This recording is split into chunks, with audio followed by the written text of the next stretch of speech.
Lo tahu gak sih konspirasi kalau musik itu berbahaya sih? Loh, mana haram sound itu? Astagfirullah. Penganut teori ini percaya kalau musik modern yang setiap hari kita dengar telah diracuni oleh standar A sama dengan 440 Hz. Jadi ini adalah standar internasional yang berlaku sejak tahun 1955 sampai saat ini. Apa sih maksudnya A sama dengan 440 Hz ini? Gampangnya gini deh, kalau do re mi, si A itu sebagai nada la. Jadi kalau nada la itu dibunyikan, dia harus bergetar tepat 440 kali dalam 1 detik. Nah, menurut penganut teori ini, musik yang disetel di 440 Hz diklaim memicu kecemasan, agresi, dan ketegangan pada sistem syaraf manusia. Padahal sebenarnya ada frekuensi alami, yaitu 432 Hz, yang dimana frekuensinya itu selaras dengan detak jantung alam semesta atau resonansi biologis tubuh manusia. Jadi musik di frekuensi 432 itu diklaim lebih menenangkan dan menyembuhkan. Makanya mereka bilang bahwa standarisasi ke 440 ini dilakukan oleh pihak elit atau pemerintah untuk membuat populasi menjadi lebih mudah dikendalikan atau lebih stres lah secara bawah sadar. Bahkan nih Syat, musisi-musisi paling jenius dalam sejarah udah nolak 440 Hz sejak 100 tahun yang lalu.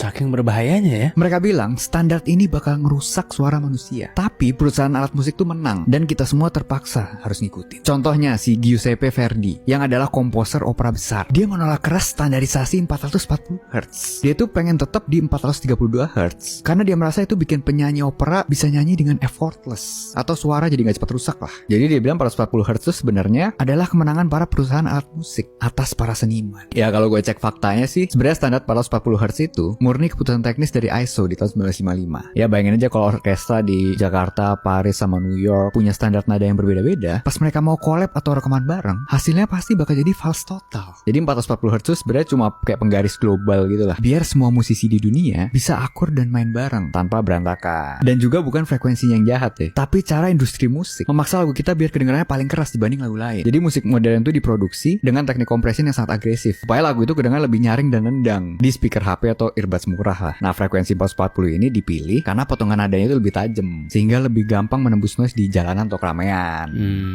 Terus kenapa banyak yang ngerasa 432 Hz itu lebih adem atau healing gitu ya? Bisa jadi bukan karena frekuensi itu sendiri, tapi karena telinga kita itu terlatih denger yang 440. Jadi pas denger 432 yang nadanya lebih rendah dan smooth, otak kita ngerasa dapet sesuatu yang lebih fresh dan beda. Terus ada juga unsur sugesti, karena kita udah dikasih tahu kan kalau itu frekuensi alam semesta. Jadi secara fisiologis kita juga jadi lebih relax gitu. Terutama buat para komunitas wellness yang mendukung gerakan ngubah ke 432 Hz ini.